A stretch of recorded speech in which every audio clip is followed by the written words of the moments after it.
Go. Audio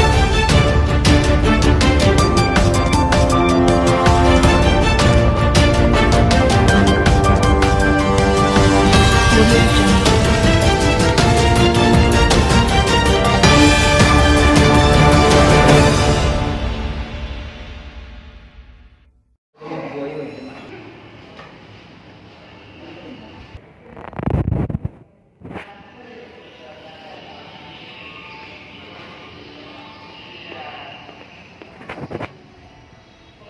Sebelumnya saya kenalkan diri dulu. Nama saya Prof. Pratama, Bang, dari media Harian Pos. Beliau ini datangan kami ini, Bang. Kami mau klarifikasi ataupun mempertanyakan ada yang pasien pernah dirawat di sini. Namanya Bu Tina, Kampung Lubuk Dalam, yang telah almarhum di Rumah Sakit Menggala. Keterangan dari kakak kandung dari Bu Tina almarhum, Bu Silawati, menerangkan bahwa sebelum almarhum beliau sempat dirawat di sini, melahirkan dalam keadaan. Kalau kita ini, Bang, kalau belum pulih kenapa harus dikeluarkan, kan seperti itu. Nah, sedangkan perut pasien masih membengkak, napas pasien masih sesak, masih dalam keadaan tidak pulih, tidak stabil. Sehari kemudian Kan di sini ini kedatangan kami ini untuk mensinkronisasi di antara narasumber dengan pihak rumah sakitnya sendiri. Ya kan?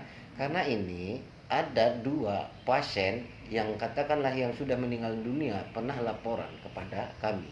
Ya kan? Mengenai adanya indikasi malpraktek di sini. Tapi sebuah pembuktian itu bukan kami yang membuktikan. Akan tetapi nanti siapalah yang berkompeten di dalam hal ini yang akan memberikan lampu hijau kah, lampu merah kah, yang mengatakan ini adalah indikasinya jelas gitu kan.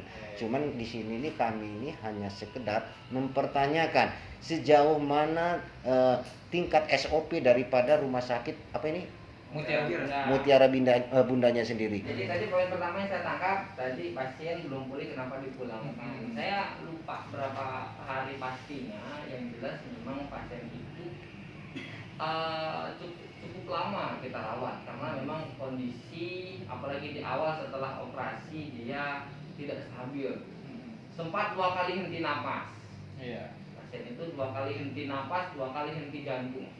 Dan alhamdulillah dengan segala pertolongan, dengan tindakan yang tepat dan cepat, alhamdulillah ibu itu tertolong dengan 2 kali dia henti napas, henti jantung dalam 2 periode yang berbeda. Ya.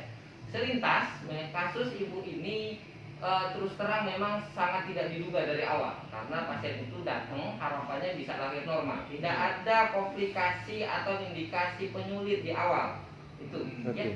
Sehat berarti ya. Nah, dari awal pasien ini indikasinya sehat. Ya, jadi dari awal harapan kita tetap motivasinya ini lahir normal. Rupanya ada satu indikasi khusus yang mengharuskan demi tindakan penyelamatan, mengharuskan ibu ini kita operasi sesar. Ya, akhirnya operasi sesar lah ibu ini. Nah, Itu kita ngelihat dari segi mana untuk penyelamatan itu kita lakukan tindakan. ada indikasinya yang Nggak bisa dijelaskan indikasinya di spesifikasinya apa gitu. Saya tidak paham pasti karena saya nggak megang rekam medis. Ya, karena dia ada rekam medisnya tertentu kenapa dia harus operasi, dan itu yang menentukan adalah dokter spesialis kandungan. Siapa nama dokter spesialis? Nama dokter Hasan. Ya. Nah, operasilah pasiennya.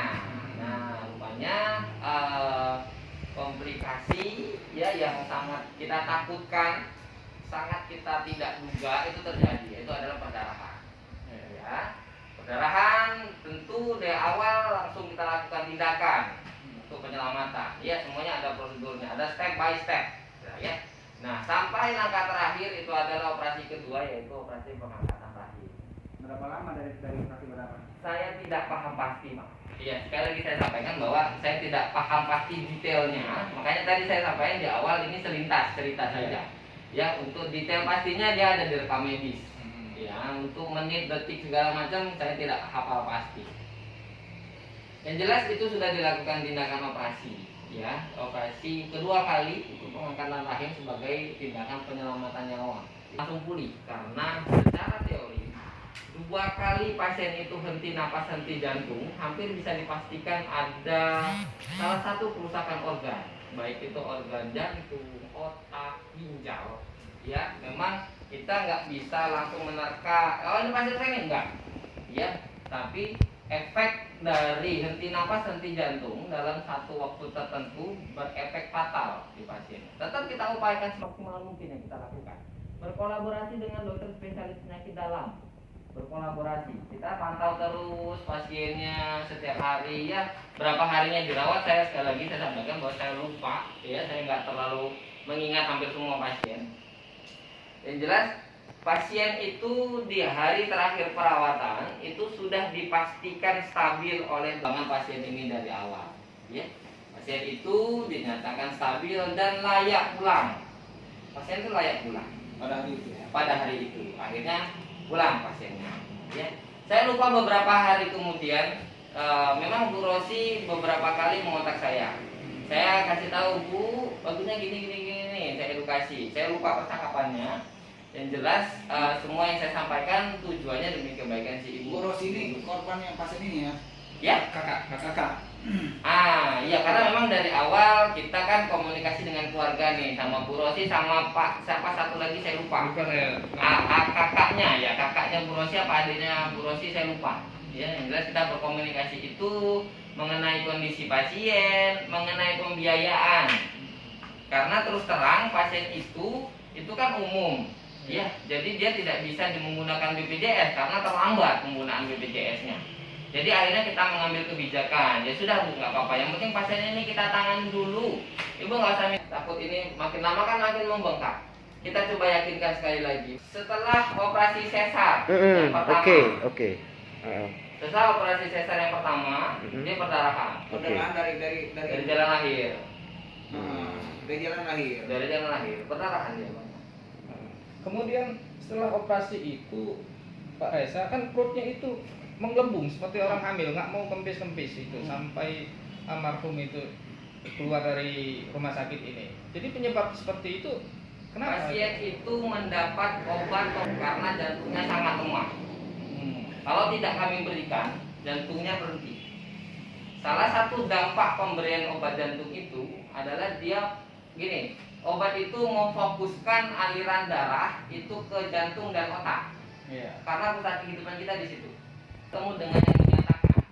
Karena belum tentu yang menyatakan benar. Iya, itu iya. Kalau itu nanti Saya nggak bisa jawab kalau dia bilang dia keracunan, kan bukan saya yang bilang. Kalau saya yang bilang keracunan, saya yang menjelaskan. Kalau ada orang dia yang bilang keracunan, dia harus menjelaskan kenapa dia bisa keracunan. Nah, itu. Jadi dari hasil beberapa kali kita diskusi di ruangan dengan dokter kita, ya, ibu ini kemungkinan besar kedepannya dia membutuhkan cuci darah. Ya, betul sekali. Dengan catatan kata Bu Rosi, Pak Reza berbicara kalau mereka bertanya, ya memang sakitnya memang dari rumah, bukan pernah dirawat di rumah sakit. Bukan, ini miskomunikasi, Pak.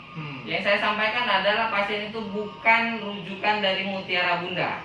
Bukan pasien itu, karena gini, nanti anggapannya kalau dia pasien rujukan, kenapa tidak diantar ambulan, kenapa tidak ada surat rujukan, kenapa tidak ada sistem sisrute untuk rujukan dan lain sebagainya.